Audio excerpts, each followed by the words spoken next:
Hello, my lovelies. Happy Wednesday. Happy scoping out. I'm so glad that you're here. Thank you for your grace about last week. Some things came up in my family that I needed to take care of, and that it actually brought me to today's topic about choices. It's interesting because this is something that has come up for my clients for some time, but recently it just keeps coming up into my awareness. Like, that's an interesting choice to make.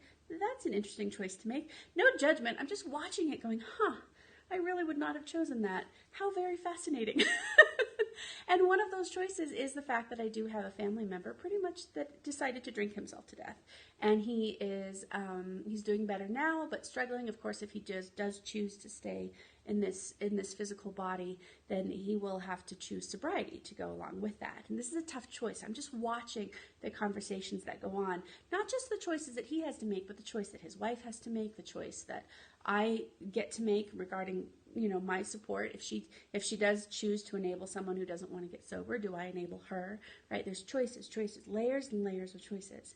And then the other big choice that came into my awareness the other day was a man that lives quite near to me, and number one, he chooses to engage with me when he knows I don't agree with anything he says, which is interesting in and of itself. That's an interesting choice anyway.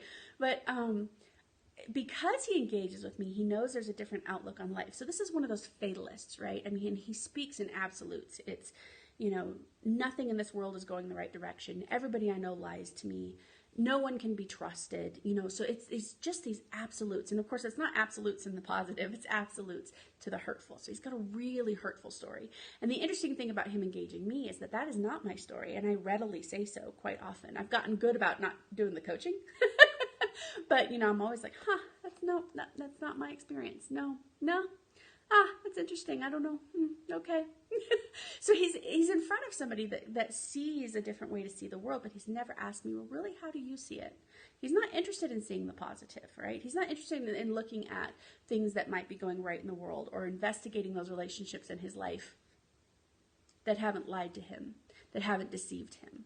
He's not interested in being wrong so that he can find happiness. He's much more interested in being right and wants to talk about that. And I just go, interesting choice, right?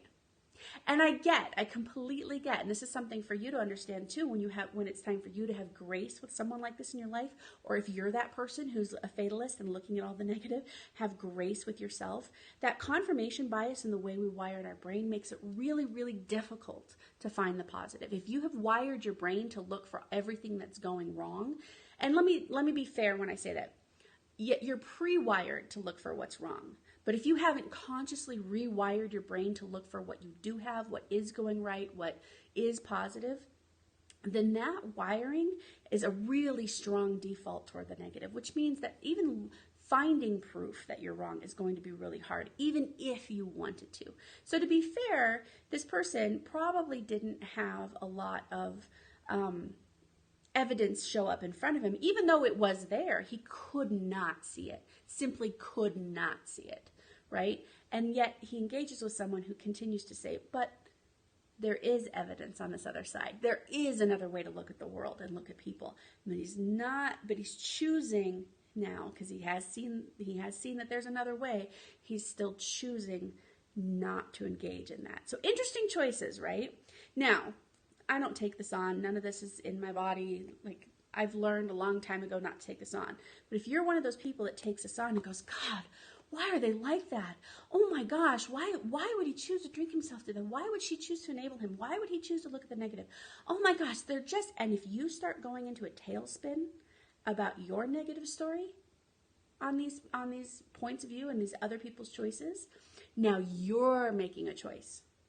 You're making a choice to stay in the negative. You're making a choice to disempower yourself. And let me tell you, negativity is extremely disempowering. Because even if you do find potential solutions to your problems, you're going to but those babies all day long. Yeah, but you have to have money. Yeah, but you have to have experience. Yeah, but you have to know somebody. Yeah, but. Simply because you have not accepted the fact that you're making the choice to dismiss another point of view. You're making the choice to stick with this thing that makes you right rather than allowing yourself to be wrong about these people and potentially be happy, potentially have some grace, potentially have some forgiveness, potentially meet them where they are, or just decide not to engage at all, right? Which brings me to the real point of this scope, is that we cannot make other people make different choices. We cannot make them see that they have a choice to make. We can't. We can influence, we can mirror, we can be our best selves and model, right? We can do those things. And perhaps, maybe if the gods shine upon us at a particular moment, at just the right timing, something will shift. But the moment, the nanosecond you are doing anything in your life to make someone do something else, is the moment you are out of your lane, is the moment you have given away the power you have to make change, where you can make change. You've given it away into an empty, bottomless pit that will never, ever, ever return that energy to you, will never, ever, ever gratify those efforts. Not really, because even if something does turn around, you've expended yourself so much that now there's not much left to support the person while they've turned around. And truth be told, they have to choose it, right? So I want the very first thing I would love for you to take away from this is that this idea of choice, this idea of empowerment, this idea that we want others to see something a certain way, do something a certain way. Yes, we can want it, but the moment we start to try to manhandle it, the moment we start to try to push it and make it so, is the moment we have given away everything, every resource we have, where we do have control. And where do we have control? Right here, right? The only place we have an iota of control. And believe me, remember I talked about those biases going on in the brain. So we only have this, we have this much we need to control in ourselves. We only have this much actual control, right? So you can see why we really want to treasure those resources. We don't want to be giving those away to people who aren't ready to receive that kind of help like we can, right? So we want to take that energy back, and we want to put that in ourselves. And we want to use the tools we've learned in this scope, in the courses, in the book. We want to use the tools that we've learned to completely and totally empower ourselves, right? So what happens then, think of the scenario. Okay, so my family member, let's say I did get all caught up in he has to quit drinking, and if he doesn't quit drinking, she has to leave, and blah, blah, blah. If I start putting all these parameters on other people's behavior, and I'm going in and I'm telling them exactly what they should do, and you have to make a promise, and you're going to sign a contract, and da da da, and what are the consequences if I start trying to manhandle this situation, I've lost all of the power that is going to allow me to forgive. I am no longer thinking about what I can let go. I'm no longer thinking about the choices I have. And if I do have to make a difficult choice, I don't have the strength to do it, or the fortification, or the confidence in the choice, right? What I want to be able to do so that I can stay strong and I can stay empowered. Sorry, we're dog sitting, and he makes a lot of little noises. Sorry about that. What I get to do is take all of that focus and look at what I'm bringing to the world, right? What am I doing? Am I coming to that hospital room in calm energy, cool and collected? Am I coming in an environment where somebody who might be on the cusp of wanting to make a choice feels safe? Or am I coming with all of this energy, and they're going, oh, screw it. I really don't want to get sober now. You guys are miserable. Why would I want to get sober and deal with all of this nagging, right? I get a choice about what I bring. And I'm not saying that me bringing calm, cool, and collected is going to make him make a different choice. I am saying, this dog, I am so sorry. I am saying that when I come into the room in full control of myself, I create a different influence. I create a different reflection, and I model something different. I've given them something else to choose from if they're looking at me at all and choosing.